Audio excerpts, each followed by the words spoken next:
Hello friends, എല്ലാവർക്കും ചെമ്മനീർ പൂവിൻ്റെ പുതിയൊരു പ്രൊമോ വീഡിയോയിലേക്ക് സ്വാഗതം. പ്രൊമോയുടെ തുടക്കത്തിൽ തന്നെ കാണിക്കുന്നത് നമ്മുടെ ചന്ദ്ര ശ്രീകാന്തും വർഷയും ഇനി വീട്ടിലേക്ക് വരാതെ ഭക്ഷണം കഴിക്കുകയില്ല എന്നുള്ള വാശിയിൽ തന്നെ നിൽക്കുകയാണ്. പെട്ടെന്ന് രവി വന്നിട്ട് ചന്ദ്രയുടെ ഭക്ഷണം കഴിക്കാനൊക്കെ ആയിട്ട് പറയുന്നുണ്ടെങ്കിലും ചന്ദ്ര താനും ഭക്ഷണം കഴിക്കുകയില്ല എന്ന് വാശി പിടിച്ച് നിൽക്കുന്ന കാണുമ്പോഴത്തേക്കും രവിയും പറയുകയാണ്, നീ കഴിക്കാതെ ഞാനും കഴിക്കുകയില്ല എന്ന്. ഈ ഒരു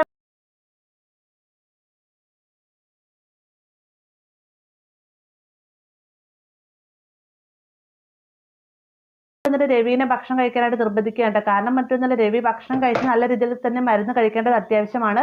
എന്നാൽ മാത്രമാണ് ആരോഗ്യം നിലനിൽക്കുകയുള്ളൂ. അപ്പോൾ തൻ്റെ ഭാര്യ കഴിക്കാതെ താൻ കഴിക്കുകയില്ല എന്നുള്ള വാശിയിൽ നിൽക്കുന്ന സമയത്ത് സച്ചിക്കായി തന്നെ ഒരു തന്ത്രം തോന്നുകയാണ്. സച്ചി വേഗം പുറത്തു പോയിട്ട് വന്നതിന് ശേഷം ഒരു ബക്കറ്റ് ബിരിയാണി മേടിച്ചുകൊണ്ട് വരികയാണ്. ഇത് കാണുന്ന സമയത്ത് രവി ചോദിക്കുന്നത്, ഇതെന്താണ്, ഇത് എവിടെ നിന്നാണ് കിട്ടിയത് ചോദിക്കുന്ന സമയത്ത് ഇതെൻ്റെ കൂട്ടുകാരൻ്റെ വീട്ടിലുണ്ടാക്കിയതാണ്.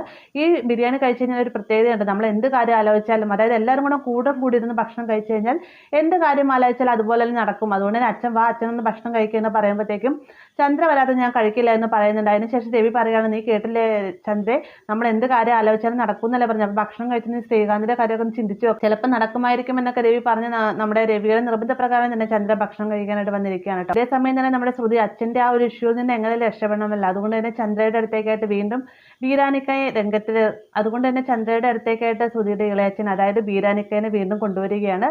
ബീരാനിക്ക പുതിയ തന്ത്രവുമായിട്ട് വീണ്ടും രംഗപ്രവേശനം ചെയ്യാൻ. അപ്പോൾ ഇത്രയുമാണ് പ്രൊമോയിൽ ഉൾപ്പെടുത്തിയിട്ടുള്ളത്. വീഡിയോ ഇഷ്ടമായെങ്കിൽ ലൈക്ക് ചെയ്യാനും കൂടെ ചാനൽ സബ്സ്ക്രൈബ് ചെയ്യാനും മറക്കരുത്.